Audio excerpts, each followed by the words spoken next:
She wasn't trembling from the cold. That's what made him pause. Any other child left barefoot in a Chicago February, wearing nothing but a soaked pink gown that clung to her small frame, would have been hysterical, a mess of tears and desperate pleas on the sidewalk of the city's most exclusive district. But this little girl just stood there, a gray, hand-stitched doll clutched to her chest like a shield, her dark eyes fixed on him with a terrifying kind of clarity. She looked like she already knew the world was empty, yet she had chosen this specific man to ask one last time. "Mister, can you take me in? Nobody wants me." Her voice was small, but it carried a weight that cut through the thunder, a request made by someone who had already calculated the cost of being rejected. Shu-yong had stepped out of those obsidian doors having just signed a death warrant for a rival faction. He had millions in assets moving across the Pacific and a dozen lethal men waiting for his next command to ignite a war. He looked at the girl. Then he looked at his lead guard, whose hand was already reaching out to shove the nuisance away. The guard's hand froze mid-air, then dropped slowly to his side. The look in Shu-yong's eyes had stripped away the need for any verbal command. Shu-yong crouched, his expensive charcoal suit soaking up the gutter water, until he was exactly at eye level with her. Behind him, 4 of the most ruthless men in the Midwest stood like statues in the freezing rain. They had seen Shu-yong kill, and they had seen him build an empire, but they had never seen him kneel. Not for a politician, and certainly not for a soul. "Who told you to find me?" he asked. She didn't look at his suit or his power. She studied the thing living behind his eyes, the same way children who have known true hunger study the dark. Mama said, if she didn't come back, I had to find the man with the serpent on his neck. She said he was the only one in this city who owed a debt to a ghost. As Shu-yong shifted, the collar of his damp white shirt pulled back. There, curled upward toward his ear, was the dark, intricate ink of the serpent dragon. Perla's eyes widened, her cautious trust finally finding a place to land. She didn't pull back. She reached out one small, frozen finger and traced the edge of the tattoo. 6 years had passed since a woman named Carolina had pressed her hands against Shu-yong's bleeding side in a dark alley, told him the world still needed him, and stayed behind to ensure he could run. 72 months of carrying a debt with no recipient, until a girl in a pink dress delivered the bill herself. Shu-yong stood. In one fluid motion, he stripped off his heavy overcoat and wrapped it around her. No hesitation, no ceremony. The hem of the coat hit the wet pavement, swallowing her small form. He looked at his head of security over the top of her head. "Call the penthouse. Tell them we have a guest who needs a warm meal and shoes that fit." He extended his hand, palm up. Perla looked at his hand for 3 long seconds, the time it takes for a life to change. Then, she placed her small, cold fingers into his, tucked her gray doll tighter under her arm, and let him lead her through the golden doors. His coat dragged behind her on the marble floor like the train of a royal gown. Nobody spoke. Every man on that sidewalk understood that the 60 seconds that had just passed had shifted the axis of the city. The serpent had found something worth more than the war. Stay tuned for what the Mafia boss is about to discover will keep you on your toes. Do not forget to like, share, and subscribe to the Cinem Corner channel. Sit back, relax, and enjoy the story. The elevator doors were a wall of seamless, polished brass that reflected a distorted version of the world they had just left behind. As they stepped inside, the transition was absolute. The roar of the Chicago rain was silenced by the thick, pressurized seal of the doors, replaced by a low, melodic hum of machinery. Perla didn't let go of Shu-yong's hand, but her gaze was pulled upward. She had never been in a golden box before, let alone one that moved toward the stars. She stood in the center of the car, the oversized charcoal overcoat pooling around her feet like a heavy shadow. She reached out with her free hand, pressing a palm flat against the mirrored surface. She watched her own reflection. A small girl in a man's armor, barefoot and bedraggled, climbing into the sky. She didn't look afraid. She looked as though she were waiting for the trick to be revealed, for the gold to turn back into the gray of the streets. Shu-yong watched her through the reflection. He was a man accustomed to the weight of a firearm or the cold pressure of a billion-dollar merger, but the small, damp heat of her hand in his felt more dangerous than both. He could feel the fine tremors of her body as the elevator ascended. Every floor they passed was a mile further away from the life he had understood 10 minutes ago. The doors slid open directly into the penthouse. The space was a vast expanse of glass and shadow, illuminated only by the amber glow of the city grid below. It was a cathedral of minimalist glass and warm marble, a world designed for a man who wanted to see everything coming but wanted nothing to touch him. Perla stopped at the threshold. Her eyes traveled from the floor-to-ceiling windows to the sleek, sharp edges of the furniture. It was beautiful, but it was a cage made of expensive light. She pulled her hand back from Shu Yong's and immediately tucked her gray doll under her arm, gripping it so tightly the knitted limbs went flat. "Is it yours?" she whispered, her voice echoing in the hollow silence of the foyer. "It is," Shu Yong replied, his voice sounding raspy even to his own ears. He watched her take a tentative step onto the marble, her bare, wet footprints leaving a trail of reality on his perfection. "You're safe here, Perla." She didn't answer. Instead, she walked toward the glass, her breath fogging a small, circular patch against the window. Beyond the pane, Chicago was a carpet of burning embers, beautiful and indifferent. She looked down at the gray doll, then back at Shu Yong. She was checking the perimeter, not for luxury, but for exits. Shu Yong stood by the elevator, his jacket off, his shirt damp against his skin. He realized then that the silence of his home, a silence he had spent a decade cultivating, was gone. He could hear her breathing. He could hear the drip of water from her dress onto the floor. For years, he had been the apex predator of this city, a man who answered to no one. But as he looked at the small girl silhouetted against the sky, he felt the invisible tether of the serpent on his neck tighten. The debt had arrived, and it didn't want his money or his blood. It wanted the one thing he had never given anyone, his life. He wasn't just a boss anymore. He was a guardian. And as she turned to look at him, waiting for his next command, Shu Yong realized with a jolt of quiet terror that his life was no longer his own. Perla became a ghost within the glass walls of the penthouse. She did not play, and she rarely spoke. Instead, she moved with a silent, rhythmic caution, drifting into the shadows of the hallways whenever the heavy doors hummed open. From the recessed corners of the dining hall or the darkened curve of the library, she watched the men who came to see him. They were men of war, broad-shouldered and sharp-eyed, their bodies carrying the suppressed energy of coiled springs. They arrived in groups of 3 or 4, smelling of cold rain and expensive tobacco, their voices low and jagged like broken slate. Perla observed them with the systematic patience of a creature that had learned, long ago, that safety was a variable governed by the moods of powerful men. She watched the way they entered the room. No matter how large they were, or how deep their voices boomed in the corridor, they underwent a visible change the moment they crossed the threshold into Shu Yong's presence. Their spines would straighten, their chins would dip, and their eyes would find the floor. In the beginning, the sound of their boots, heavy, rhythmic, and purposeful, made Perla's heart skip a beat, sending her retreating deeper into the velvet curtains, her fingers digging into the soft, gray wool of her doll. But as the days bled into a week, the pattern revealed itself. The violence of the world stayed outside the glass. Inside, there was only the law of the serpent. She sat on the floor behind a minimalist marble pedestal, peering out as a lieutenant delivered a report. The man was scarred and fierce, his hands trembling slightly as he held a digital tablet. Shu Yong didn't raise his voice. He didn't have to. He sat behind his desk, the sleeves of his white shirt rolled back to reveal the dark, curling tail of the tattoo on his neck. He moved with a terrifying economy of motion, a single nod or a quiet word enough to send the giants scurrying back to the elevator. Perla realized then that the men weren't a threat to her. They were afraid of the man who had taken her in. Shu Yong was the sun around which these dark stars orbited, and she was currently standing within his heat.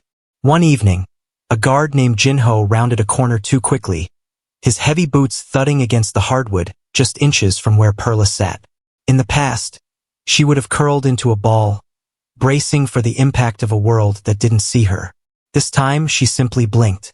She looked up at the man's holster, then at his face, and finally at the door where Shu-yong stood. Shu-yong's gaze caught hers from across the room. He didn't smile. He wasn't a man who offered comfort in traditional currency. But he remained standing there, a silent, immovable anchor, until Jinho had bowed and retreated. The heavy footsteps faded into the distance, and for the first time, Perla didn't follow the sound with her ears. She stood up, brushed the dust from her pink gown, and walked toward the center of the room. The fear hadn't vanished, but it had shifted.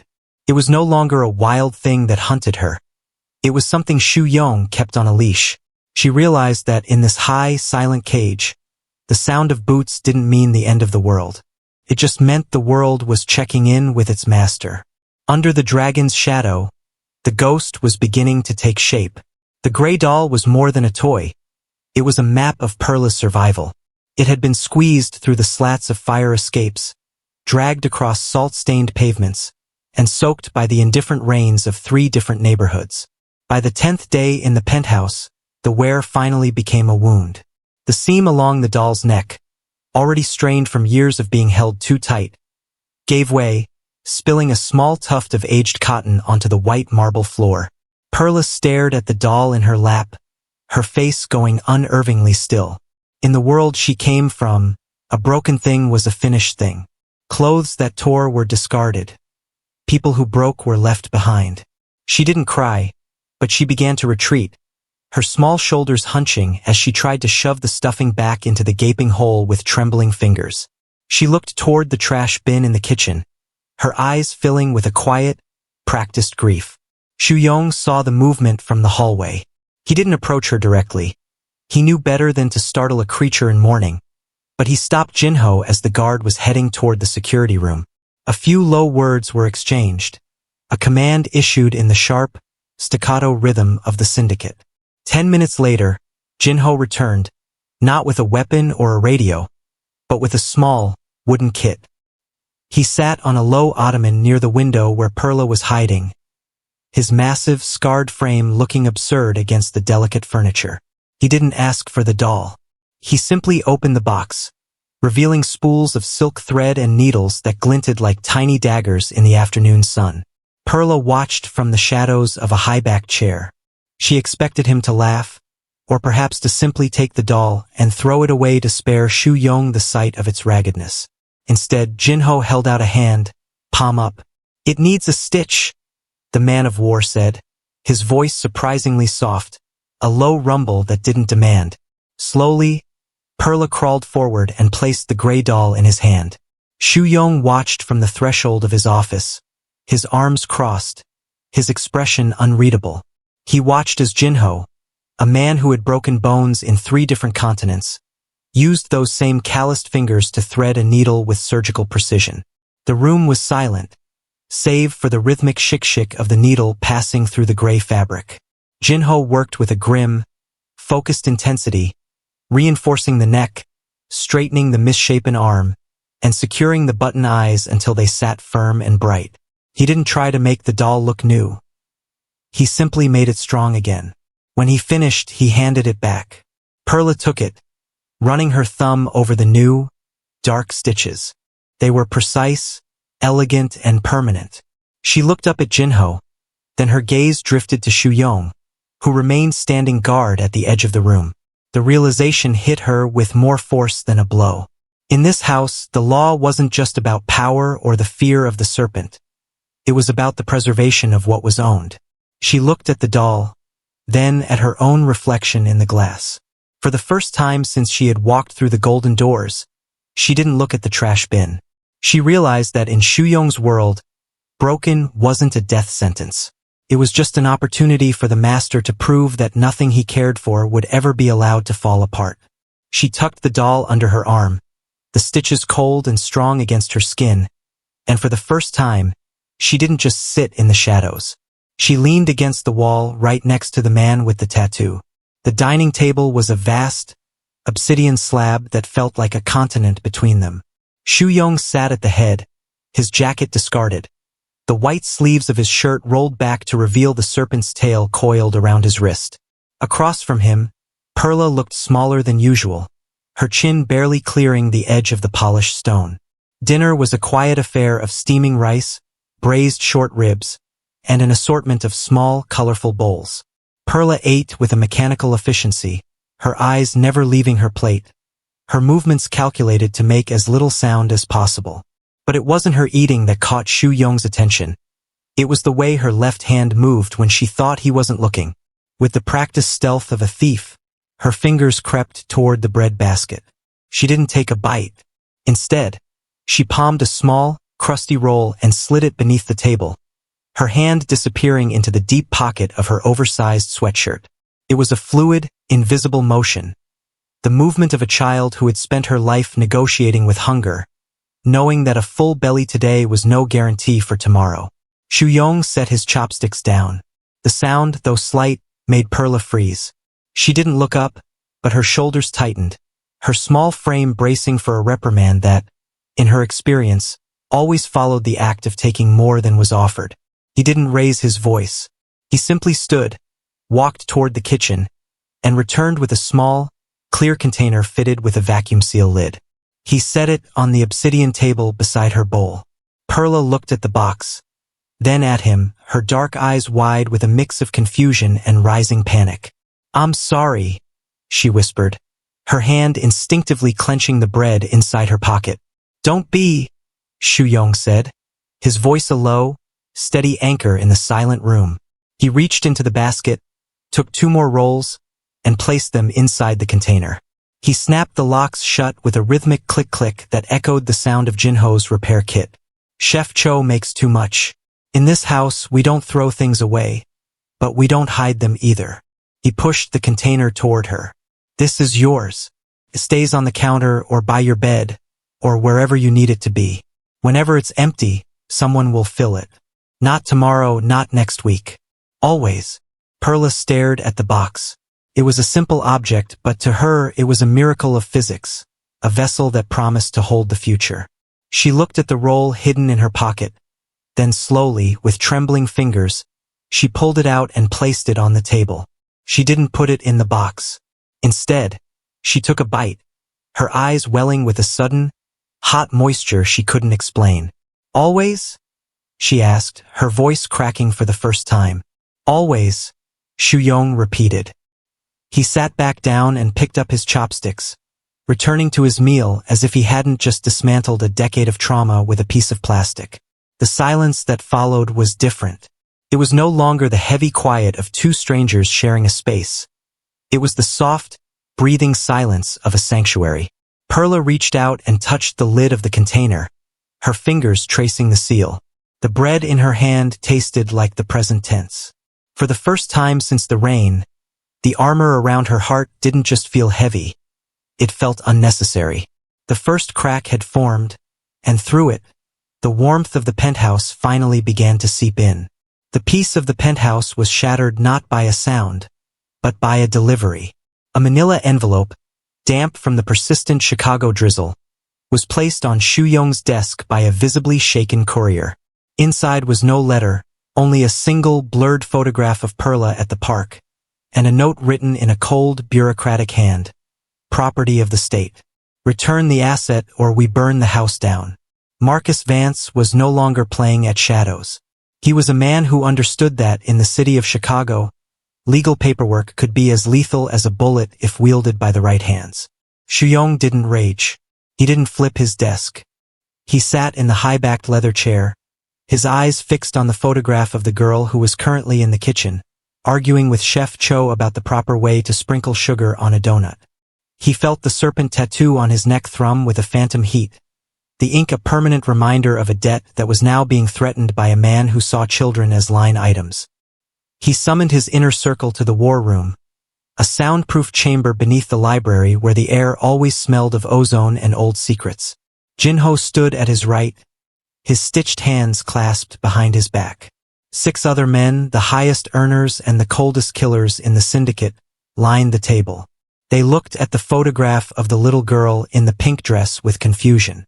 To them, she was a distraction, a soft spot in the armor of a man they relied on to be iron. "Vance is moving," Shu Yong began, his voice a low, dangerous vibration. "He thinks he can use the law to reclaim what he calls an asset. He thinks because she is small, and because she is not of our blood, that we will fold to avoid the light." A younger captain shifted in his seat. "Sir, with respect, she's a foster kid. Is a war with the city's contractors worth the territory we might lose?" Shu Yong stood, the movement so sudden that the room went breathless. He walked to the head of the table and threw a second file down, the original Carolina file. It was yellowed, stained with a 5-year-old copper-colored smear that no one needed to be told was blood. 5 years ago, a woman named Carolina stood in a rain-slicked alley 3 blocks from here, Shu Yong said, his gaze pinning every man in the room. She wasn't syndicate. She wasn't a soldier. She was an informant who found out our location was compromised. She could have run. Instead, she took a bullet meant for the heart of this organization. She bought us the time to regroup, to survive, and to become what we are today. He leaned over the table, his face inches from the captain's. She died so you could sit in these chairs, and she left behind one request, that if the world ever came for her daughter, the man with the serpent would be the one to stand in the way. He straightened his tie, the fabric crisp and cold. "We aren't protecting a girl. We are protecting the honor of the woman who saved the syndicate. If we let Vance take her, we aren't a family. We're just a gang of cowards waiting for our turn to be sold. We move tonight. I want Vance's infrastructure dismantled before the sun rises." The men didn't argue. They didn't even blink. They stood as one, the chairs scraping against the floor in a unified growl of intent. The confusion was gone, replaced by the grim, mechanical focus of men who finally understood the stakes. As they filed out, Shu Yong looked at the Carolina file one last time. The past had caught up, but it wouldn't find him hiding. It would find him armed.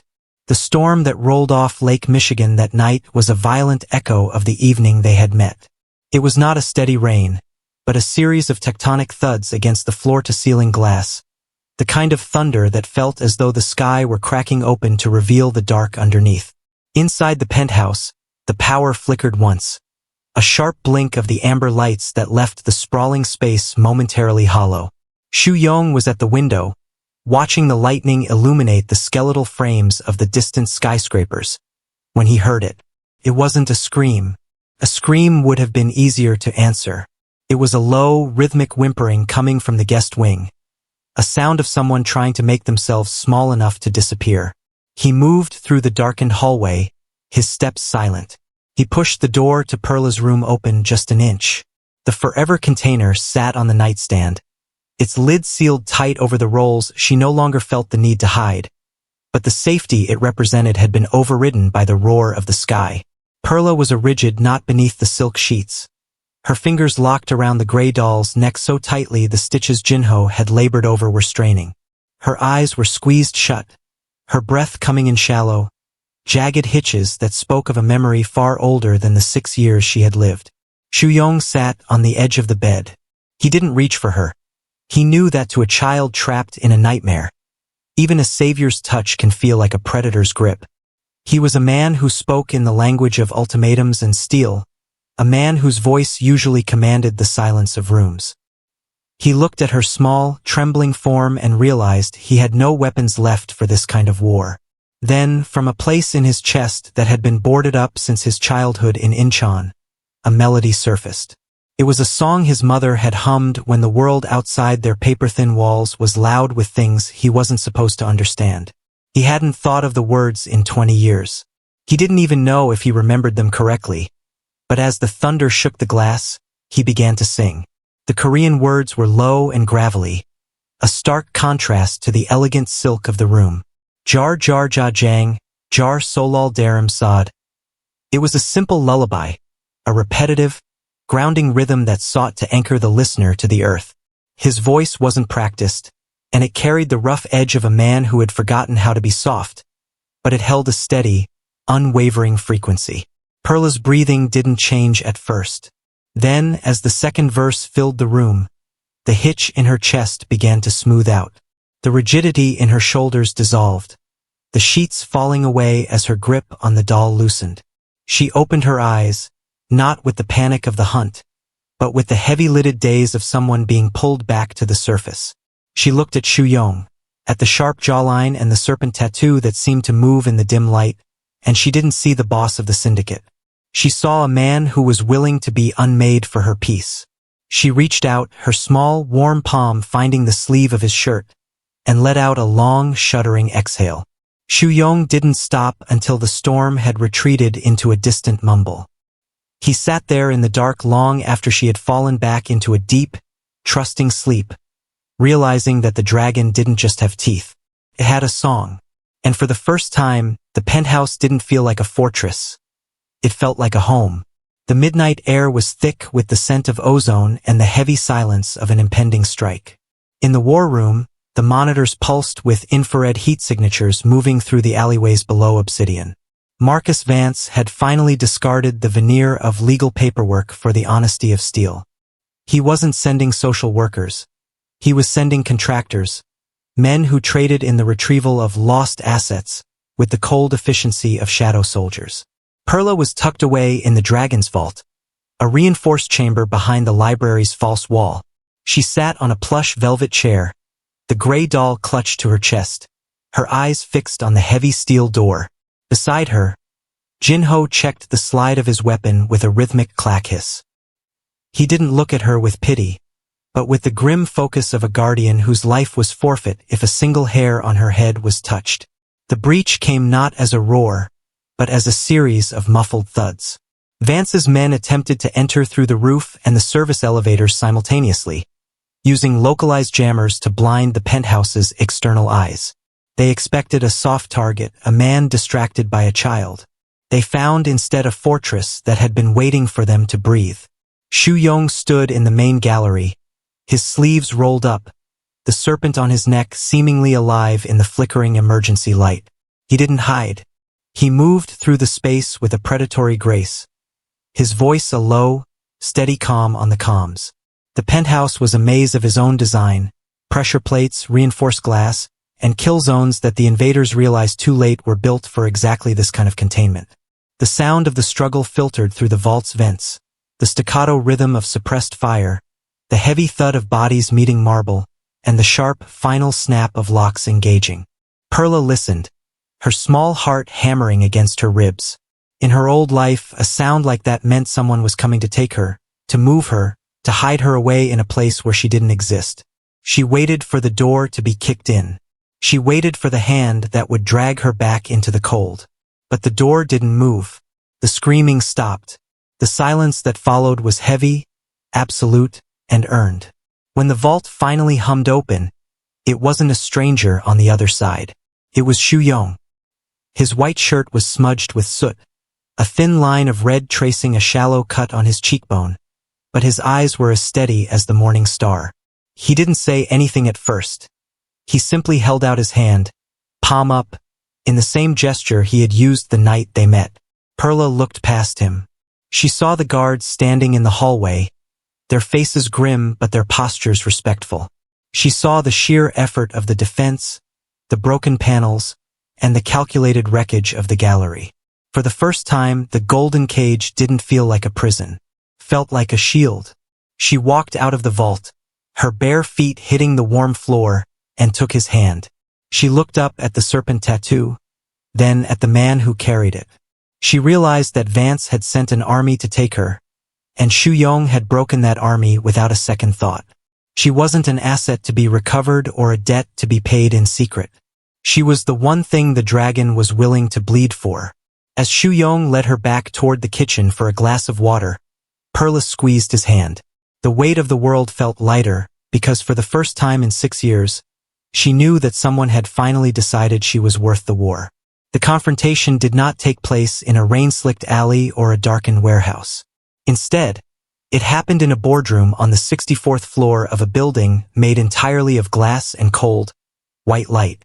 The air was sterile, smelling of ozone and expensive cologne, a place where violence was usually committed with pens rather than pistols. Marcus Vance sat at the far end of the mahogany table, looking every bit the high-level bureaucrat he claimed to be. He was dressed in a suit that tried too hard to look like Xu Yong's, but on him, it felt like a costume. He had a stack of legal documents in front of him, injunctions, state-ordered removals, and custody claims, each one a chain designed to drag Perla back into his profitable cycle of neglect. "You're making a mistake, Xu Yong," Vance said, his voice smooth and practiced, the sound of a man who believed he was still the most dangerous person in the room because he held the paperwork. "The state doesn't care about your tattoos or your history. They care about their assets. And Perla is a high-value asset." Xu Yong didn't sit. He stood by the floor-to-ceiling window, looking out at the city he owned, his hands clasped behind his back. He didn't look at Vance. He looked at the reflection of the serpent on his neck in the glass. Beside him, Jinho stood with a leather briefcase that felt heavier than a weapon. "I don't care about the state," Xu Yong said, his voice a low, terrifying vibration that seemed to make the water in Vance's glass tremble. "And I certainly don't care about your definitions." He signaled to Jinho, who opened the briefcase and slid a single, thick document across the mahogany. "It wasn't an argument. It was an execution. That is the full audit of your independent contracting firm," Xu Yong continued, turning slowly to face Vance. "It tracks every dollar moved through the offshore accounts you used to hide the placement fees you charged rival syndicates. It also includes the sworn testimony of 3 caseworkers you thought you'd silenced." Vance's face went the color of ash. He reached for the papers, but his hands were shaking too much to turn the pages.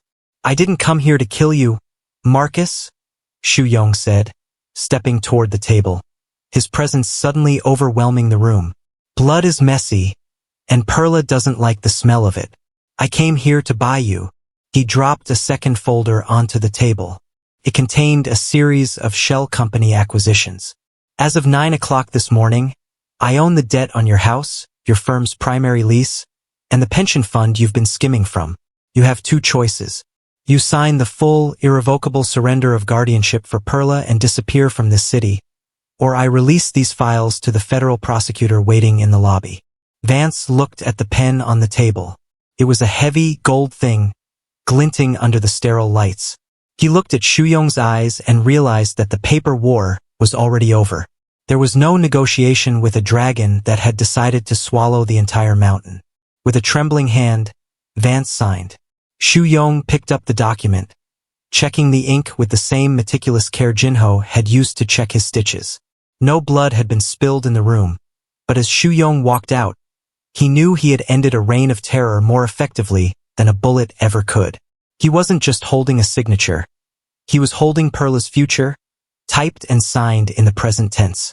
For the first time in his life, Xu Yong felt the true weight of his wealth, and it felt like peace. The following month, the biting Chicago winter finally broke, surrendering to a spring that smelled of damp earth and the distant, cooling promise of the lake. The city was bathed in the long, honeyed light of a sunset that turned the skyline into a silhouette of brushed gold.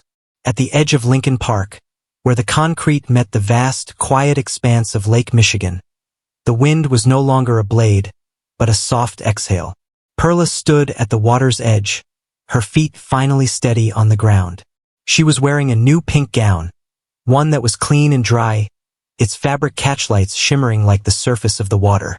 Her hair was neatly braided, and the gray doll, now sporting a tiny silk scarf Chef Cho had fashioned from a scrap of Xu Yong's tie, was tucked loosely under her arm. She no longer gripped it with the white-knuckled desperation of the hunted. She held it with the casual ease of a child who knew the doll would be there when she woke up. Xu Yong sat on a stone bench a few feet behind her. He had traded his charcoal suit for a lighter jacket, his sleeves rolled up to the mid-forearm. He watched her watch the horizon, the way the orange light caught the roundness of her cheeks and the peace in her eyes. He felt a strange, quiet stillness in his own chest, a sensation so foreign he almost didn't recognize it as contentment. Perla turned back to him, her shadow stretching long and thin across the grass. She walked over and leaned against his knee, looking up at him with that ancient, measuring gaze she had carried since the first night in the rain. Mr. she whispered. Shu Yong, he corrected gently, the name feeling lighter in the air than it ever had before. Shu Yong, she repeated, testing the weight of it. She reached out, her finger tracing the edge of his jaw, stopping just before the dark ink on his neck. Why did you do it? Why did you take me in when nobody else wanted me? Shu Yong looked at her, then drifted his gaze to the lake. In the reflection of the water, he saw the faint, dark coil of the serpent dragon on his skin. For years, he had believed that tattoo marked him as a man apart, a predator who owed nothing to the world but silence and force. He thought he had been the one doing the saving, the one providing the sanctuary, the one paying a debt to a ghost.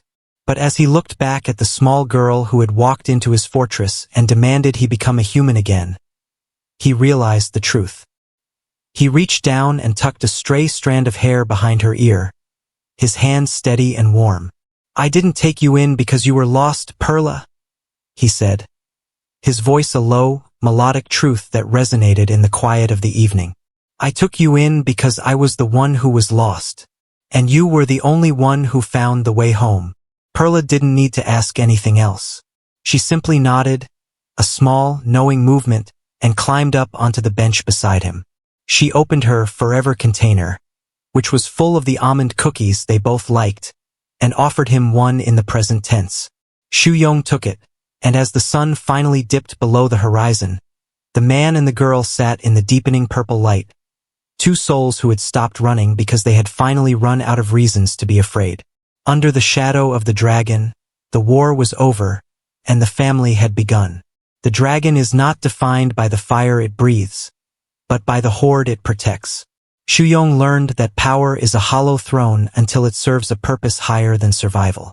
Perla taught him that a debt to the past is best paid by investing in the future, and that the strongest fortresses are built not of steel, but of trust. In a world that treats the vulnerable as a commodity, the ultimate act of rebellion is to choose to belong. We are never truly lost as long as we have someone worth finding our way home for. Have you ever been lost? Let us know in the comments below. Let us know where you are watching from and what you would have added or taken out from this story.